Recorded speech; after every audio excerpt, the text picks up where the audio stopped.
सन्ति द्विजा देवास्तेभ्यो नित्यं नमाम्यहम्। नमो गोभ्यः श्रीमतीभ्यः सौरभेयीभ्य एव च। नमो ब्रह्मसुताभ्यश्च पवित्राभ्यो नमो नमः। या विद्या शिवकेशवादिजननी या वै जगन्मोहिनी, या पञ्चप्रणवद्विरेफनलिनी, या चित्कलामालिनी, या ब्रह्मादिपिपीलिकान्ततनुषुप्रोता जगत्साक्षिणी, सा पायात् परदेवता भगवती श्रीराजराजेश्वरी। सच्चिदानन्दरूपाय विश्वोत्पत्त्यादिहेतवे तापत्रयविनाशाय श्रीकृष्णाय वयं नुमः। कृष्णाय वासुदेवाय हरये परमात्मने प्रणतः क्लेशनाशाय गोविन्दाय नमो नमः। शङ्करं शङ्कराचार्यं केशवं वादरायणं सूत्रभाष्यकृतौ वन्दे भगवन्तौ पुनः पुनः। ईश्वरो गुरुरात्मेति मूर्तिभेदविभागिने व्योमवद्व्याप्तदेहाय दक्षिणामूर्तये नमः। श्रीराम जय राम जय जय राम। श्रीराम जय राम जय जय राम। श्रीराम जय राम जय जय राम।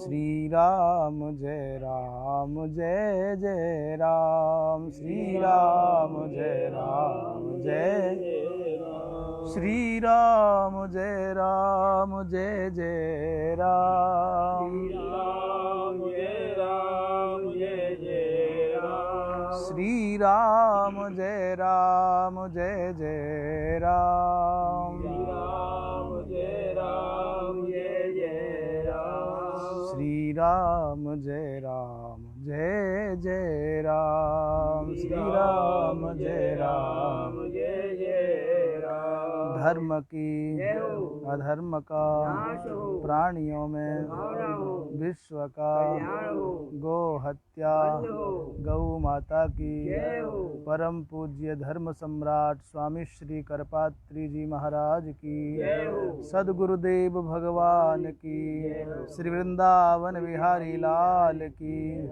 हर महादेव।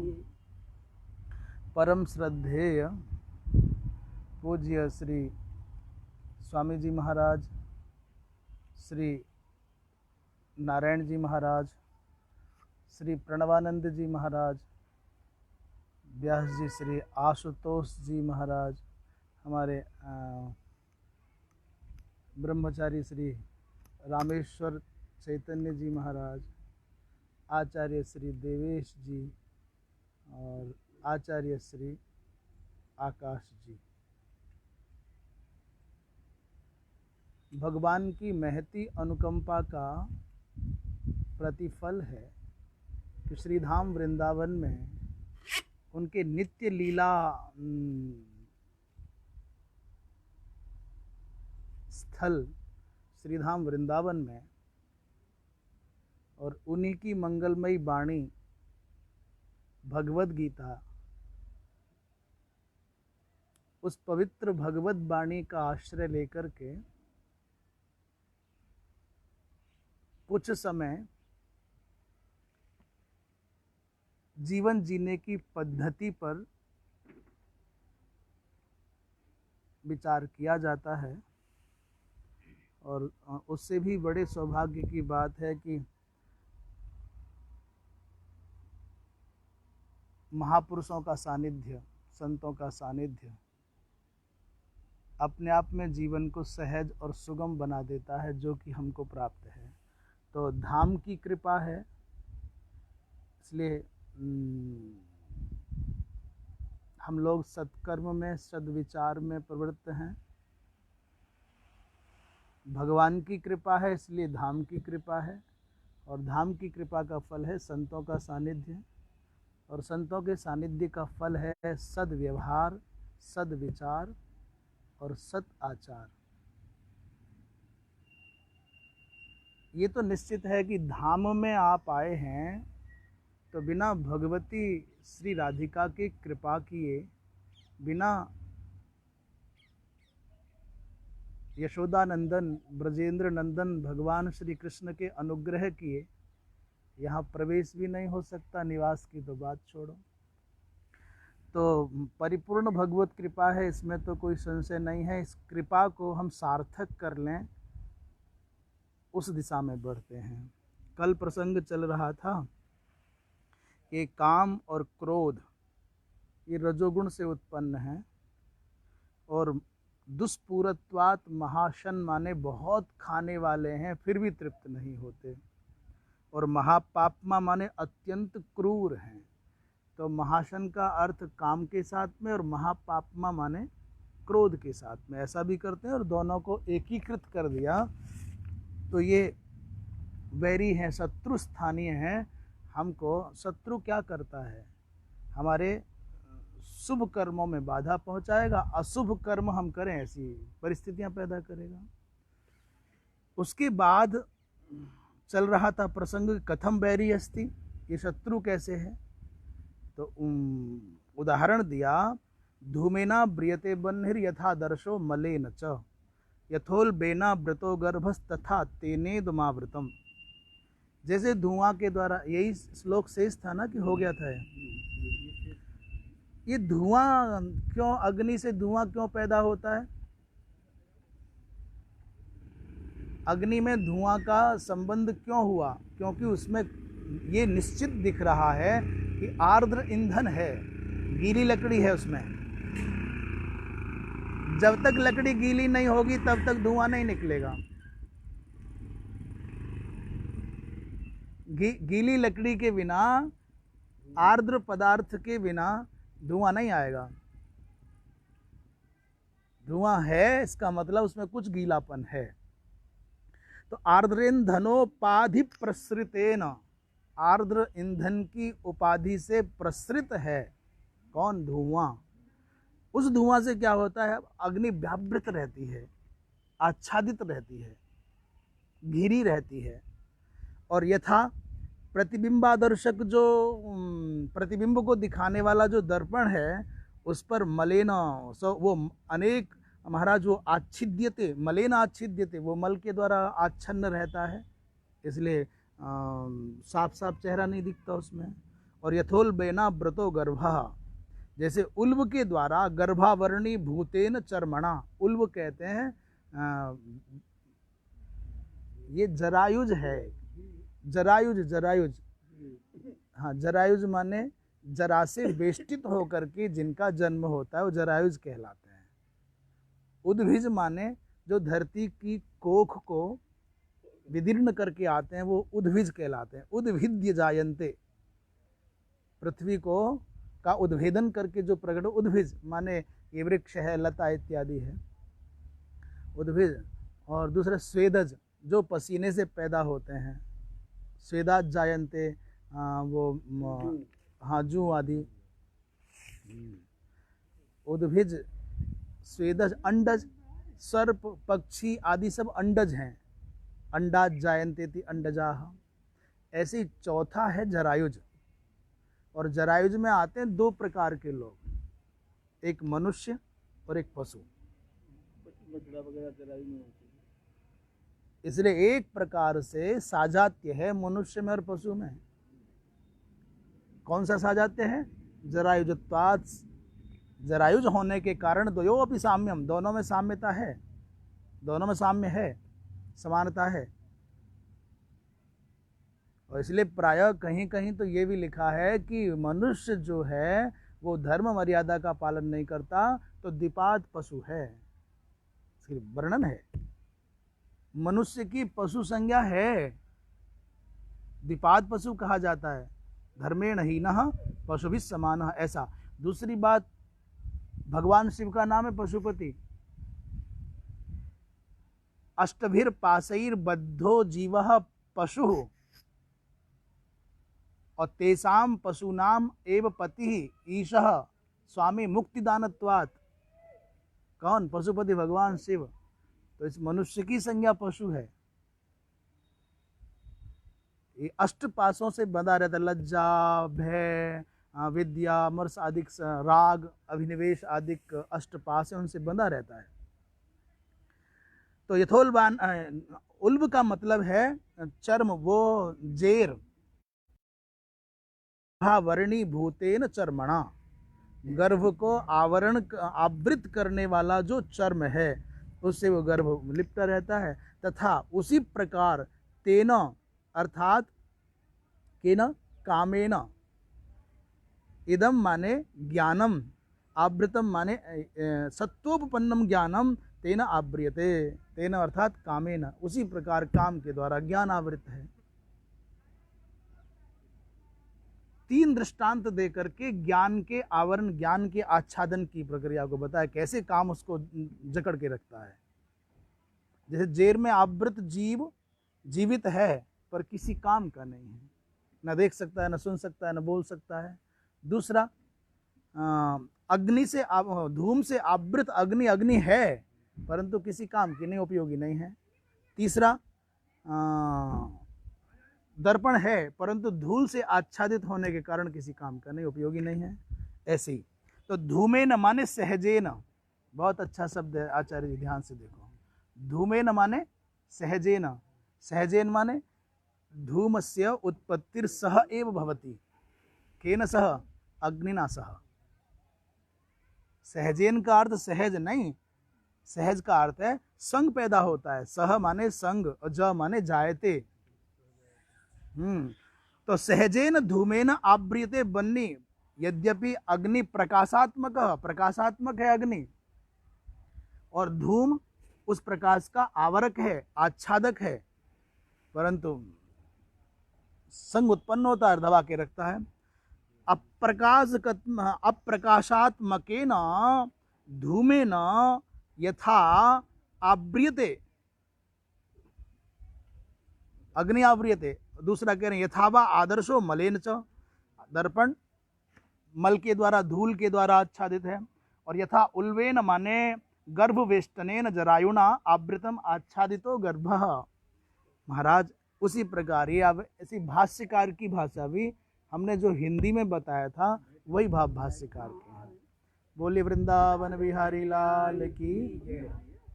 कह रहे किम पुनः तत् इदं शब्द वाच्यम यत् कामेन आवृतम। प्रश्न किया तो पहले श्लोक में जो इदम शब्द के तेन इदम आवृतम, उसके द्वारा ये आवृत है, तो इदम शब्द वाच्य क्या है जिसको काम आवृत करके रखता है, इसको स्पष्ट कर रहे हैं। आवृतं ज्ञान में तेना ज्ञानिनो नित्य वैरिणा कामरूपेण कौन्तेय दुष्पूरेणानलेन च। आवृतं ज्ञानमेतेन ज्ञानिनो नित्यवैरिणा कामरूपेण कौन्तेय दुष्पूरेणानलेन च। एतेन ज्ञानम आवृतम अस्ति। किसने? बोले ज्ञानिनः नित्य वैरिणा, ज्ञानी का जो नित्य शत्रु है। वे ज्ञानियों का भी नित्य शत्रु है कोई? बोले हाँ, ज्ञानी का नित्य शत्रु जो है उसने इस ज्ञान को महाराज आवृत करके रखा हुआ है। तो कौन है? तो इदम शब्द का अर्थ तो स्पष्ट हो गया, ज्ञानम। पर केन? बोले काम रूपेण नित्य वैरिणा, काम रूपी जो नित्य शत्रु है उसने, जो ज्ञानियों का नित्य शत्रु है, अज्ञानियों का नहीं। ज्ञानियों का नित्य शत्रु। अज्ञानी का शत्रु है? हाँ, ज्ञानी के नित्य शत्रु ने, इस काम रूपी शत्रु ने महाराज ज्ञानियों के ज्ञान को आवृत करके रखा हुआ है। हे कौन्तेय, ये काम कैसा है? बोले दुष्पूर है और बोले अनल है। अनल शब्द के दो अर्थ हैं। एक तो अग्नि रूपात्मक है, अनलेन माने काम, इसलिए काम को अग्नि कहा जाता है, कामाग्नि, क्रोधाग्नि, ईर्ष्याग्नि। तो अनल शब्द का प्रयोग करके मानो संकेत दिया कि एक तो काम अग्नि है, दाहक है, जलाता है, और दुष्पूर माने दुर्भर है, इसका कोई भरण पोषण नहीं कर सकता, इसको पूर्ण नहीं कर सकता, तृप्त नहीं कर सकता। दूसरा अनल शब्द का बहुत प्यारा अर्थ भाष्यकार ने किया, न अलम, अनलम। अनल शब्द का एक अर्थ हो गया माने अग्नि, और दूसरा न अलम इति अनलम, अर्थात महाराज ये जो काम है अनल है, अर्थात ये कभी भी पूर्णता को प्राप्त नहीं होता। तेन अनलेन माने अस्य अलम माने पर्याप्ति न विद्यते। ये कभी ये नहीं कहता कि मेरी पूर्णता होगी, मेरी तृप्ति होगी, अब आवश्यकता नहीं है। अग्र अग्र भाई अत्र करो तुम्हारा जी जे अत्र देवेशी ये महात्मा अत्र आगमिष्यन्ति ऊपरी। तो अब ये जैसे श्लोक का भाव समझ में आ गया, श्लोक का भाव समझ में आ गया। ये ज्ञानियों के नित्य शत्रु, कामरूपी शत्रु ने जो दुष्पूर है और अनल है माने अग्नि रूप है, अर्थात दूसरा अर्थ अतृप्त रहता है सर्वदा, उसने ज्ञानियों के शत्रु ने ज्ञान को आवृत करके रखा हुआ है। भाष्यकार क्या कहते हैं? आवृतम एतेन ज्ञानम, इसने ज्ञान को आवृत किया है।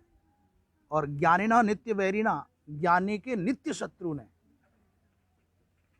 कुछ तो ऐसे शत्रु होते हैं जो कुछ देर तो आराम लेंगे, अब भाई लड़ाई चलेगी फिर बोलेंगे, अभी शांत है, अभी थोड़ा ठंडापन आ गया है, पर ये तो नित्य जागृत शत्रु है।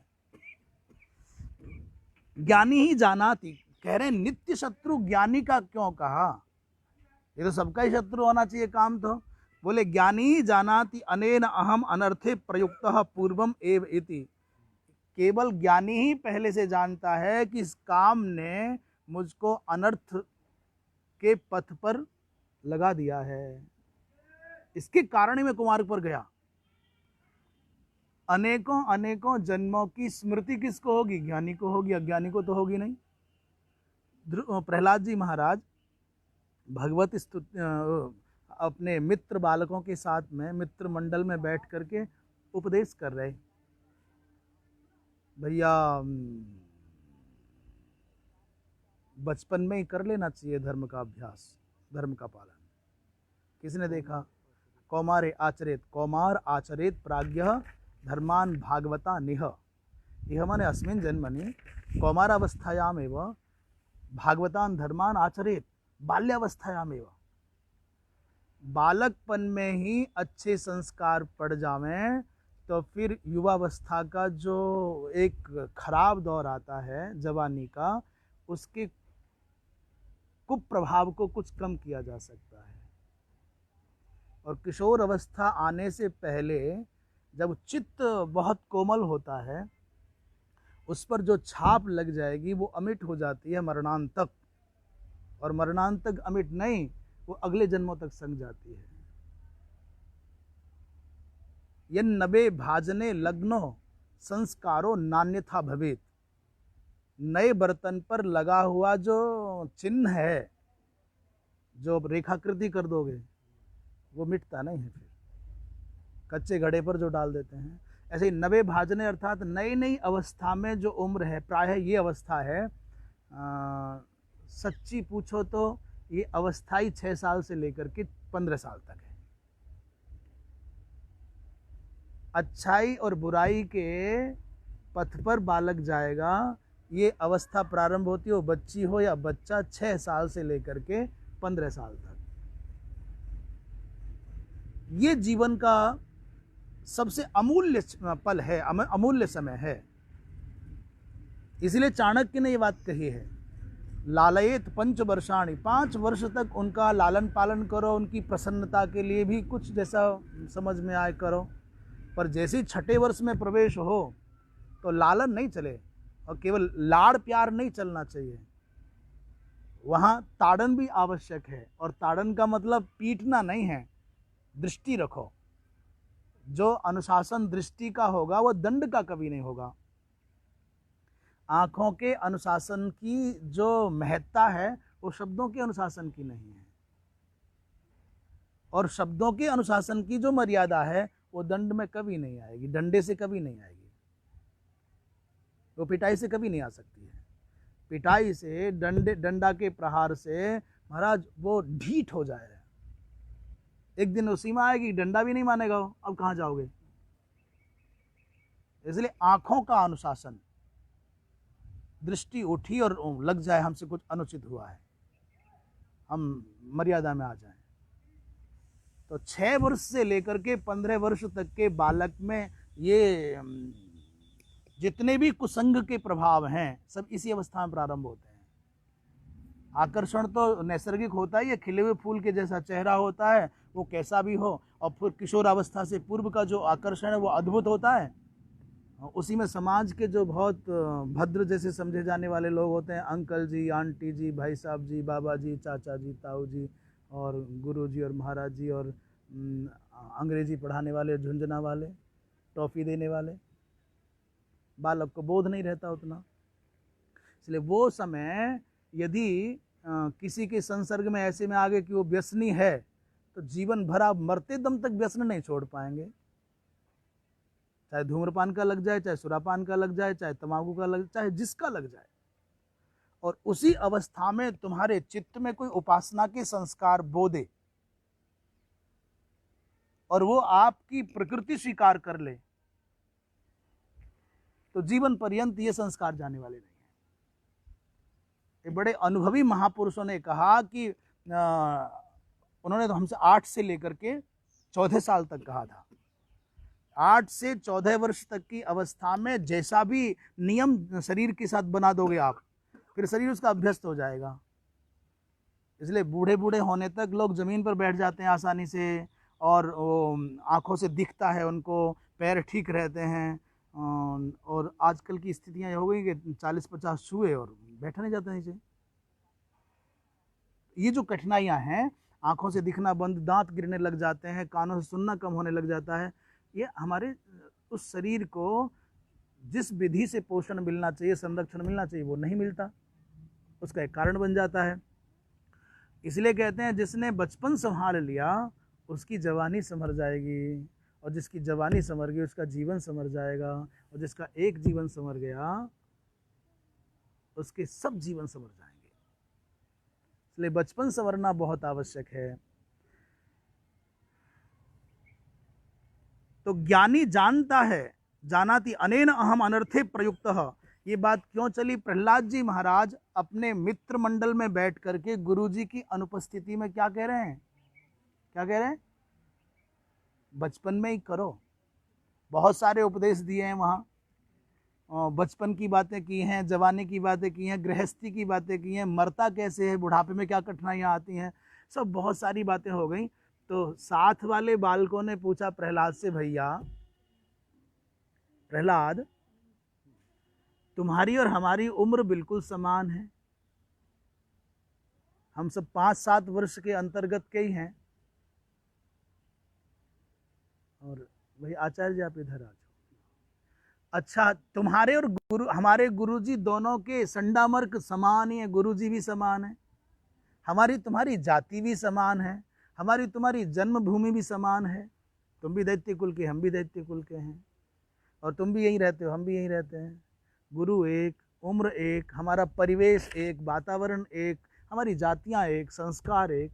पर ये बताओ कि इतनी बड़ी बड़ी बातें बड़े बूढ़ों की जैसी तुम 5 वर्ष की उम्र में बता रहे हो कि साहब विवाह हो जाता है तो कथम प्रियायाः अनुकंपितायाः, ये सब बातें तुम कैसे जानते हो? तुम्हारी शादी हुई नहीं, बच्चे हुए नहीं, तो विवाह हुआ नहीं, तो कैसे जानते हो तुम? प्रहलाद जी महाराज ने क्या कहा, बोले अनेकों अनेकों जन्मों में यही सब तो भोगा है, यही सब तो किया ही है। ज्ञानी को पिछले जन्मों के अनुभवों का भी स्मरण होता है, इसलिए उनको पता है कि इस काम के कारण ही अनेकों अनेकों अनर्थों को मैंने भोगा है, मैंने पीड़ा पाई है। इसलिए ज्ञानी को ही तो ज्ञान होगा, वही तो जान पाएगा कि काम बाधक है, ये शत्रु है। तो ज्ञानी ही जानाति अनेन अहम अनर्थे प्रयुक्तः पूर्वम एव इति, पहले ही जान जाता है ज्ञानी। और दुखी च भवति नित्यम एव, और सावधान रहता है, सजग रहता है। ज्ञानी सजग रहेगा, ये फिर से आग न लग जाए। जिसकी झोपड़ी एक बार जल चुकी हो दीपक से या दिया सलाई से, तो वो तो सावधान रहेगा, देखो वो ए सावधान रहना। और कभी कभी तो भाई साहब लोग ऐसे ही जला लेते हैं, इसी इशारा समझ गए, इशारा समझ गए, योजना नहीं है पर हो गया काम, जल गए। उसको दूसरे लोग कहते हैं दूध से जला हुआ व्यक्ति छाछ को भी फूंक मार मार करके पीता है। कौन? अनुभवी, चोट खाया हुआ व्यक्ति। ऐसे काम के द्वारा सतधा तिरस्कार पा करके, अपमान पा करके, अपयश पा करके, अनेकों अनेकों जन्मों की स्मृतियों को संजोए हुए वो व्यक्ति पहले से सावधान रहने लग जाता है। ये अनर्थकारक है और इसलिए सावधान रहता है, दुखी भी होता है, फंस न जाऊं, फंस न जाऊं। अतः असौ ज्ञानिनो नित्यवैरी न तो मूर्खस्य, इसलिए काम किसका नित्यवैरी है? किसका? ज्ञानी का। मूर्ख का वैरी कैसे हो जाएगा? मूर्ख को तो रस आता है उसमें, जब तक उसका परिणाम न भोगे तब तक मूर्ख बहुत रस लेता है। कैसे रस लेता है? जैसे कुत्ता सूखी हुई हड्डी को चबा करके रस लेता है। कभी गौर से देखा है कुत्ता? हमने देखा है गौर से। अपने ही अंदर के मुख से, दांतों के मूल से रक्त निकलता है, उसका स्वाद लेता है कुत्ता और समझता यह है कि हड्डी में से रस निकल रहा है। सच्ची बात तो यही है साहब, संसार के विषयों को भोगते समय जो सुख की, रस की अनुभूति होती है वो श्वान के अस्थि रसास्वादन के समान ही है, इसके अलावा तो कुछ नहीं है। तो न तो मूर्खस्य स ही कामम तृष्णा काले मित्रम एव पश्यन् तत्कार्ये। महाराज, मूर्ख तो काम को तृष्णा के समय पर मित्र मानता है।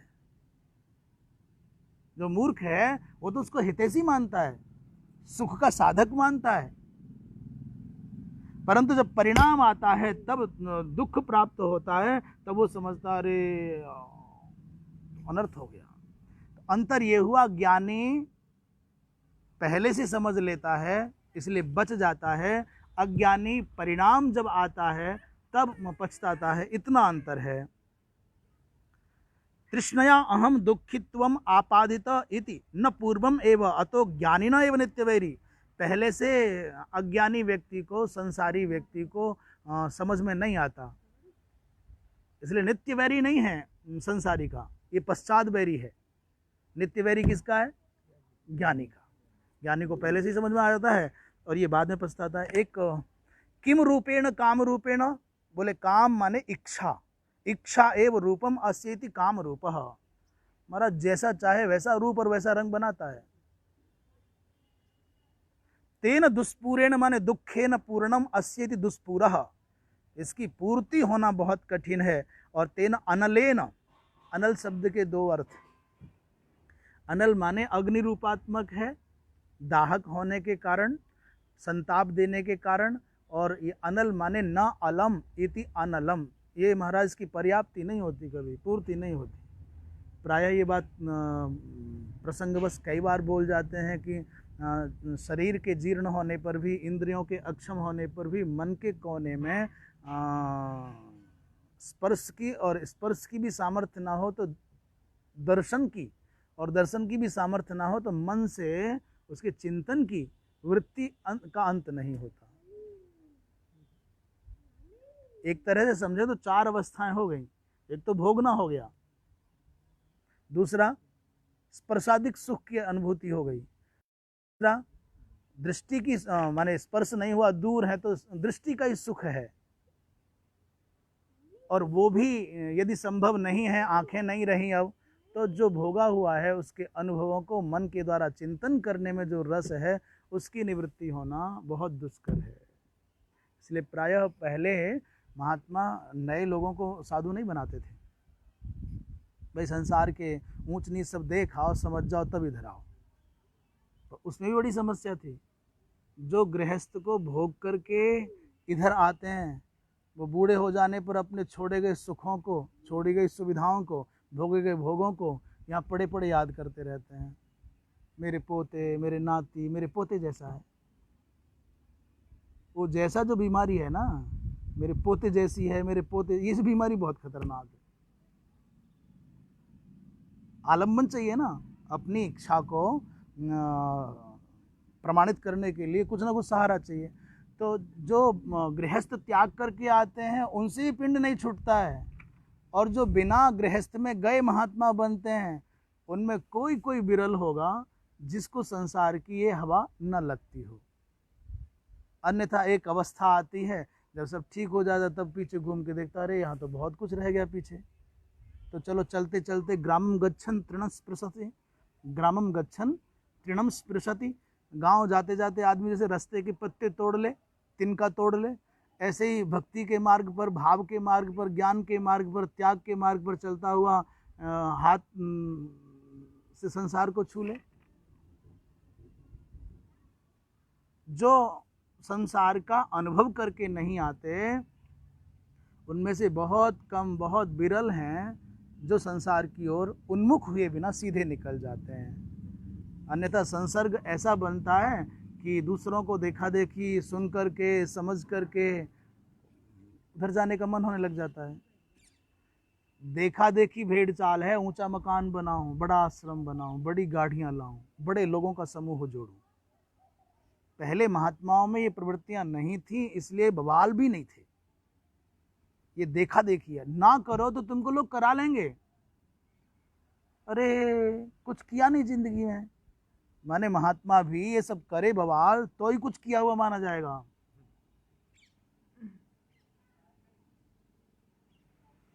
सादगी से कोई अपनी जिंदगी जीना भी चाहे तो हिलंदा जीने दें तब ना। वो वाक्य नहीं बोल रहे आप बोला, हम बोले वृंदावन बिहारी लाल की। कुछ नहीं। तो न अस्य अलम पर्याप्ति ही विद्यते इति अनलह। तो अनल अग्नि रूपात्मक है काम, और दूसरा कभी पूर्ति नहीं होती इसकी। एक बहुत प्यारा मंत्र है, कुछ कह रहे थे, हाँ, दुष्पूरेणा नलेन च। दुष्पूर माने वही, इसकी पूर्ति नहीं होती, तृप्ति नहीं होती। एतावा सतपद ब्राह्मण का है, एतावान वै कामो नेत संस्चना तो भूयो बिंदेत तस्मात् अप्येतर रेकाकी कामयते जाया में स्याद अथ प्रजायेथ वित्तम में स्यात् अथ कर्म कुर्वीयेत स यावत् अप्येतेषाम् एकैकन्न प्राप्नोति अकृत्स्न एव तावन्मन्यते तस्यो कृत्स्नतः। इस मंत्र का अर्थ है एतादृशः कामः, ये काम कैसा है, ऐसा है जितना तुम्हारी सीमा है, कामात् भूयो महत्तरन्न विन्दते। जो काम के वशीभूत हो जाता है उससे बढ़कर के कुछ नहीं जान पाता हो। एक उक्ति है, कामी स्वताम पश्यति। उसके चित्त में जो है बाहर भी उसको वही दिखता है। कामातुराणाम न भयम न लज्जा, यत् चित्ते अस्ति तदेव चित्रे पश्यति, माने जगत में देखता है।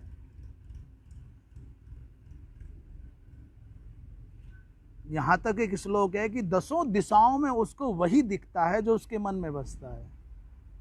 प्रासादेसा पथिजसा, प्रासाद में, पथ में, गगन में, आगे पीछे, ऊपर नीचे, सर्वत्र उसको वही दिखता है जो अपना अभीष्ट है। तो महत्तरन्न बिंदते, बिंदते माने न जानाति, यत एवं तस्मात्, इसीलिए तस्मात् कामात् प्रथमम एकाकी मातृगर्भात्, ये यद्यपि अकेला ही पैदा होता है माँ के गर्भ से, पर इस काम के प्रभाव से एक एक अकेला ही उत्पन्न होता है, परंतु अनंतरम जाया में स्यात्, अकेला ही पैदा हुआ पर बाद में थोड़ा बड़ा हुआ तो मन में आता है मेरी शादी हो जाए, मेरा विवाह हो जाए। और जाया में स्यात् यहाँ से जो प्रारंभ होती है एक बंधन की श्रृंखला, मेरी शादी हो जाए, मुझे जीवन साथी मिल जाए, इति कामयते, ऐसी कामना करता है। अकेला ही हुआ उत्पन्न, पर चित्त में कामना का उदय हुआ तो जीवन साथी मिल जाए। अथ अनंतरम सोचता क्या, बोले प्रजायेय, अब जब विवाह हो गया है तो एक आध साल में यदि संतान आदि न हो तो पहले तो वो दोनों ही पीड़ित रहते हैं, हुआ नहीं हुआ नहीं, फिर घर वाले परेशान करके मार देते हैं, क्या बात है क्या बात है, फिर पड़ोसी पूछ पूछ करके मार देते हैं, हुआ नहीं हुआ नहीं। इसलिए विवाह के बाद में संतान होनी चाहिए। प्रजाएय प्रजात्वेन भूयासम, संतान हो जाए, इसलिए प्रजा रूप से मैं ही जन्म लूं, इस भावना से संकल्प करता है। इसके बारे में आत्मा भाई पुत्र नामासी, स्वयं ही पिता स्वयं ही। इसलिए एक और बात है, प्रथम संतान उत्पन्न हो जाने के बाद शास्त्र ने एक स्थान पर यह भी कहा है कि फिर द्वितीय संतान के लिए अथवा स्त्री के संपर्क के लिए अभिलाषा नहीं रखनी चाहिए। एक स्थान पर यह भी वचन है, ये भी है 10 पुत्र हों, ये भी है, और ये भी है। और वहाँ तर्क कितना उत्तम दिया है कि स्वयं पति अपनी धर्मपत्नी के गर्भ से पुत्र रूप में जन्म लेता है, इसलिए इस दृष्टि से अब एक संतान हो जाने के बाद उसकी पत्नी उसकी माँ हो गई। तो मातृभावा तत्र काम बुद्धिर नैवोचिता, मातृभाव हो जाना चाहिए। और हमने ये सुना है, सच कितना है कि सिंह एक बार ही समग्र जीवन में, सिंह एक बार ही पूरे समग्र जीवन में सिंहनी के साथ संपर्क करता है, इसलिए एक ही संतान होती है सिंह की। अब ये कितना सच है तो भगवान जाने। सिंह गवन सज्जन वचन और कदली फल एक बार, और तिरिया तैल हमीर हठ चढ़े न दूजी बार। कदली केला का जो पेड़ है वो एक बार ही फल देता है, आप कह देंगे 2 बार देता है, अरे बस वो सामान्य नियम यही है, एक ही बार फल देता है। और कोई अपवाद के, कोई उत्पात के, कोई आविष्कार के, कोई विज्ञान के डंडे से जबरदस्ती कर ले तो बात एक अलग है। कदली एक ही बार फल देता है और सिंह गवन एक ही बार। सज्जन वचन माने उसका वचन एक ही है, एक बार कहा माने फिर कहा, फिर प्राण चले जाए पीछे ना हटे। भाई मृत्यु हो जाए और क्या होगा, इससे ज्यादा लुट जाए मिट जाए, फिर पीछे कदम ना हटे। जय हो या पराजय हो, यश हो या अपयश हो, अच्छा हो या बुरा हो, पर एक बार जो मुंह से निकल गया तो फिर उस पर अडिग रहे। तिरिया तैल माने स्त्री का विवाह भी एक ही बार होता है। स्त्री कहने का तो औचित्य नहीं है, माने विवाह एक ही बार होता है मातृकुल का, 2 बार नहीं हो सकता। आज की परिस्थितियों में चाहे संविधान कुछ कहे, चाहे सरकार कुछ कहे, चाहे समाज कुछ कहे, चाहे सुधारक कुछ कहें, पर शास्त्र यही कहता है कि विवाह एक ही बार हो सकता है। अब यहाँ अन्याय का आरोप लगाया जा सकता है, क्योंकि शास्त्र ये कहता है पुरुष के एक के अतिरिक्त विवाह हो सकते हैं। अन्याय हो गया है तो हमारे कानून के जानकार LLB बैठे हुए हैं, यद्यपि इन्होंने हमेशा वकालत घर में ही की, कोर्ट में कभी नहीं हो पाई। जहां रहे वहीं वकालत की, कोर्ट में नहीं कर पाए। परंतु उद्देश्य समझिए कि पुरुष का दूसरा विवाह क्यों और स्त्री का दूसरा विवाह क्यों नहीं। बहुत साफ शब्दों में कहें तो स्त्री भूमि है, मां भूमि है, वो प्रसव भूमि है। यदि माँ का ये जो भगवत कृपा से संप्राप्त विशेषाधिकार है ये खत्म हो गया तो सृष्टि का सृजन खत्म हो जाए, प्रवाह खत्म हो जाएगा। और पुरुष क्या है? बोले बीज रूप है।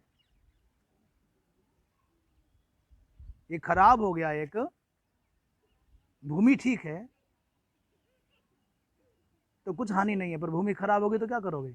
अच्छा, दूसरी बात यह है, पुरुष का भी जो दूसरा विवाह है वो इसलिए नहीं है कि तुम अपनी इच्छाओं की पूर्ति के लिए किसी दूसरे से बैठ जाओ। नहीं नहीं भाई, अग्निहोत्र के निर्वाह के लिए विवाह है। पूर्व पत्नी के संबंध से जो अग्निहोत्र की ग्रह्याग्नि की स्थापना हुई, उसका संपादन कैसे होगा पत्नी के बिना? पत्युर्नो यज्ञ संयोग है, यज्ञ के लिए विवाह है। पुरुष का जो दूसरा विवाह है वो कोई मौज मस्ती के लिए नहीं है, और आप अग्निहोत्र नहीं करते हो तो आपको दूसरा विवाह करने का हक नहीं है।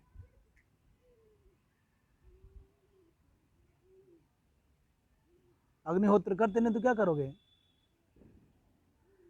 और माताओं के लिए तो माता पवित्रता की दृष्टि से एक ही बार। इस मन का समर्पण दो जगह नहीं हो सकता। इसलिए आजकल जो घूमते हैं ना, कई कई गुरु बनाते हुए घूमते, सब 24 बनाए थे उन्होंने, इसलिए हम बना लें 2 4 10 5। नहीं, समर्पण एक ही बार होगा। गोपियों ने कहा कि मन न भये 10 20, एक हो तो 100 गयो श्याम संग को अपराध है। ये मन है, जिस मन के अंतर्गत उपासना या वासना के बीज बोए जा सकते हैं। मन भी एक भूमि है, और वो एक बार जहां समर्पित हो गया, बाद में तो व्यवहार निभाओ, औपचारिकताएं निभाओ, पर वो बात, वो स्वाद नहीं आएगा। इसलिए तो क्या कहता है फिर? वो विवाह हो जाए, फिर संतान हो जाए, और फिर कहता तत्पोषणार्थम वित्तम में स्यात्। अब ये बच्चे हो गए हैं तो साहब घर चाहिए, परिवार के चलाने के लिए धन चाहिए। तदर्थम सेवा क्या करता है? कृषि आदि कर्म करता है। एतावान कामः, एक अकेला जीव यात्रा पर निकला था और एक चूक हो गई कि मेरी शादी हो जाए। यहाँ से शुरू हुआ, एक के बाद एक, एक के बाद एक, एक के बाद जाल, गांठ लगती गई। एक चौपाई है, यद्यपि मृषा छूटति कठिनई, गांठ पर गई, ग्रंथि पर गई, और यद्यपि मृषा छूटति कठिनई। ये कुछ ऐसे है, पहले वाली अर्धाली रहेगी थोड़ी। ये जो चैतन है जीव, इसकी अविद्या के साथ में गांठ पड़ गई, ऐसा कुछ है। यद्यपि वो गांठ झूठी है पर छूटना कठिन है उसका। और एक गांठ कैसी है? बोले है नहीं। ये जो ग्रंथि है जड़ता की, ये है नहीं। चित जड़ ग्रंथि, चित्त की और जड़ की जो गांठ लग गई है, गठजोड़ा हो गया, ये है नहीं, पर ऐसा लगता है कि हम यही हैं।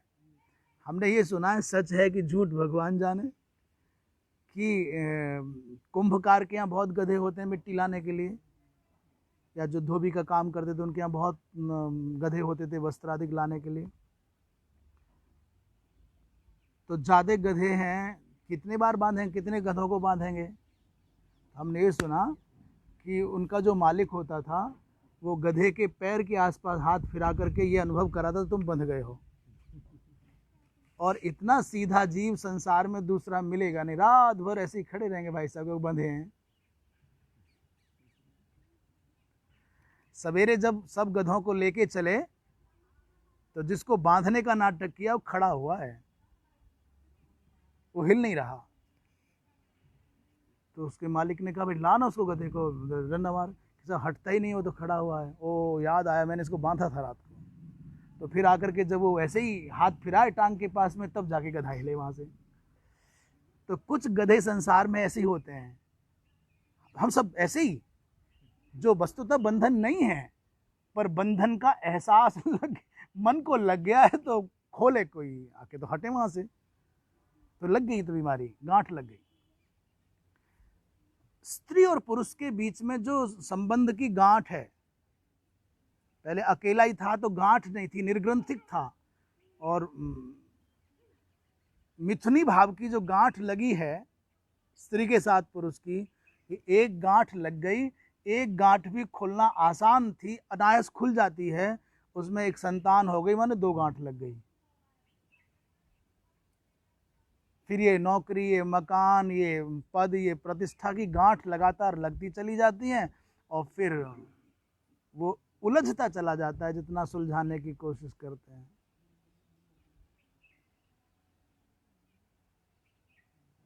तो ग्रंथियां लग जाती हैं साहब।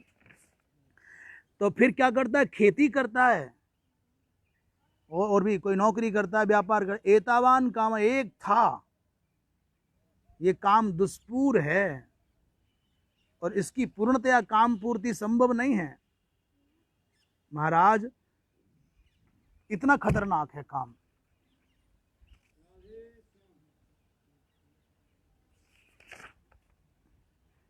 किम अधिष्ठानम, प्रश्न किया महाराज ये काम रहता कहाँ है, अधिष्ठान क्या है इसका, जो ज्ञान को आवृत करके रखता है और जो ज्ञानी का नित्य बैरी है। तो ये अपेक्षा होती है, ये शत्रु रहता कहाँ है, इसके स्थान को समझ लें तो उसको नष्ट करना संभव हो सकता है। ये सोच करके प्रश्न किया, इंद्रियाणि मनोबुद्धि रस्याधिष्ठान मुच्यते एतैर्विमोहयत्येष ज्ञानमावृत्य देहिनम्। इंद्रियाणि मनोबुद्धि रस्याधिष्ठान मुच्यते एतैर्विमोहयत्येष ज्ञानमावृत्य देहिनम्। कह रहे इंद्रियाणि, इंद्रियां और मन, इंद्रियां और मन, और तीसरा बुद्धि, ये काम के अधिष्ठान है, आश्रय स्थान है। ये इंद्रियों में रहता है और इंद्रियों में रहता है तो थोड़ा समझ में भी आता है, पकड़ में आ जाता है। काम जब आँख में, जिह्वा में अथवा कान में आ जाता है तो पकड़ में आ जाता है, पर जब मन में होता है तो पकड़ में नहीं आता। इंद्रियों की अपेक्षा मन में रहने वाला जो काम है वो ऐसा शत्रु है जैसे वो दुर्ग में रह रहा हो। इंद्रियों पर रहने वाला काम तो युद्ध के मैदान में खड़ा हुआ काम है, लड़ सकते हो, पर मन के अंदर बैठा हुआ जो काम है वो दुर्ग के अंदर छुपा हुआ काम है। और महाराज जो बुद्धि में रहने वाला काम है, बोले दुर्ग के अंदर भी जो तहखाना बना लेते हैं, दुर्ग के अंदर भी जो अंडरग्राउंड आजकल क्या बोले, बंकर बना लेते हैं। बेसमेंट भी तो हल्का हो गया, बंकर शब्द बोलो बाबा। बेसमेंट तो घरों में कहीं बन जाता है, पर बंकर माने जो सैनिकों की सुरक्षा के लिए सीमाओं पर चौकसी बनती है, चौकियां। तो बुद्धि के अंदर रहने वाला एतैर्विमोहयत्येष, इन सबके द्वारा, इंद्रियादिक के द्वारा ये विमोहित करता है। ज्ञानम आवृत्य देहिनम, इस आत्मा को ये महाराज विमोहित कर लेता है ज्ञान को ढक करके। इसके अधिष्ठान तीन है, मन, इंद्रियां, मन और बुद्धि। और इन मन बुद्धि इंद्रियों के द्वारा ये देही को माने आत्मा को विमोहित करता है उसके ज्ञान को ढक करके। इंद्रियाणि मनोबुद्धिश्च अस्य कामस्य अधिष्ठानम माने आश्रय स्थानम उच्यते। भाष्यकार कहते हैं इंद्रिया, मन, बुद्धि ये काम के आश्रय हैं। एतई माने इंद्रियादि भी, इंद्रियादिक के द्वारा विमोहयति, विविधम मोहयति, अनेक प्रकार से ये मोहित करता है जीव को। एष कामो ज्ञानम आवृत्य आच्छाद्य, शरीर को पीड़ित करता है। अच्छा, कल कोई क्या प्रश्न किया था, याद आ गया। वार्ष्णेय भगवान कृष्ण को क्यों कहते हैं? भगवान की संज्ञा वार्ष्णेय है, संबोधन वार्ष्णेय, क्यों कहते हैं? बोले वृष्णि वंश में इनका जन्म हुआ इसलिए वार्ष्णेय कहते हैं। यद्यपि ये बात कल बता दी थी, पर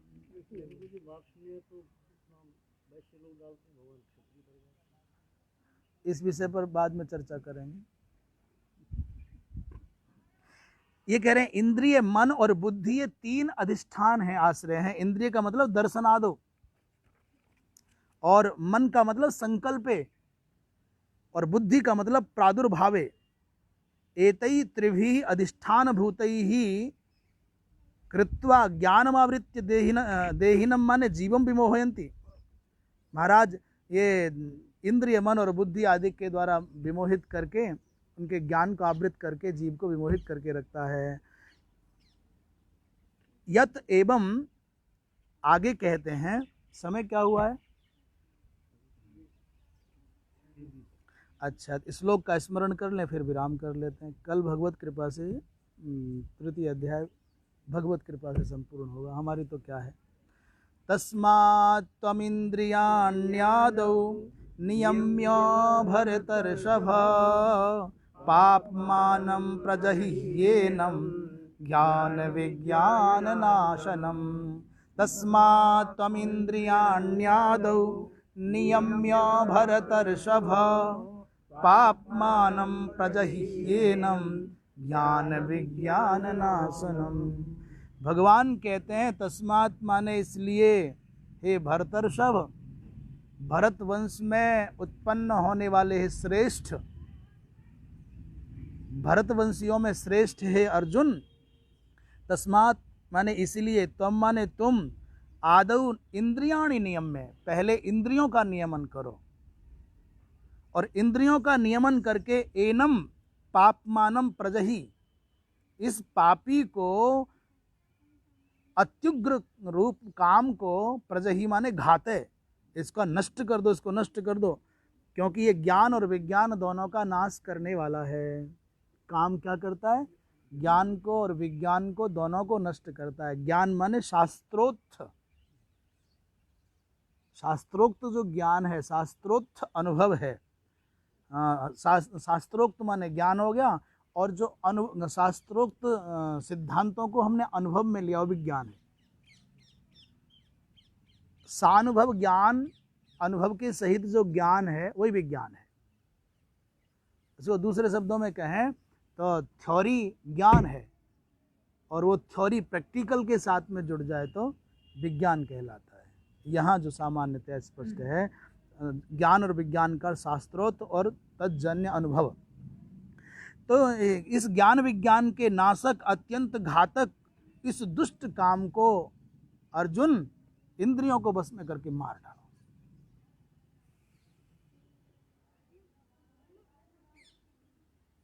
ऐसा कह करके भगवान ने विश्राम लिया है।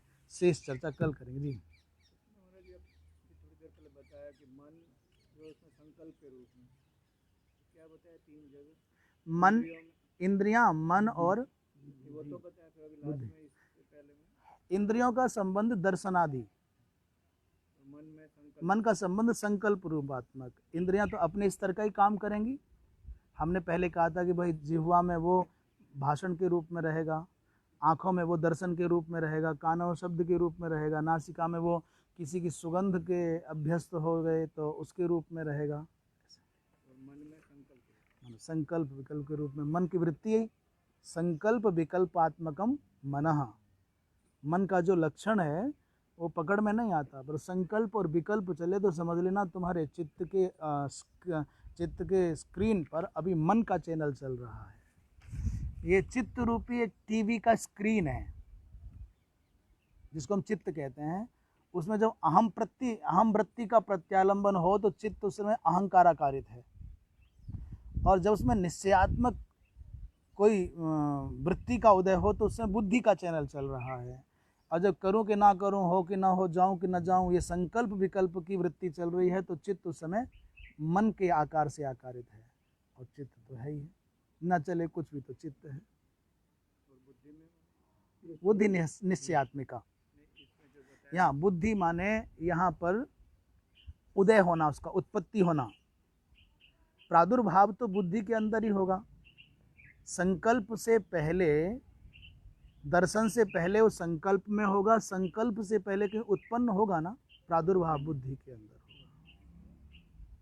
बुद्धि उसके प्रजनन का आधार है, और मन तो उसको चिंतन में लाता है, जन्म बुद्धि की गोद में होगा, और वो उसका पालन पोषण मन में होगा, और उसका प्रदर्शन इंद्रियों के द्वारा होगा।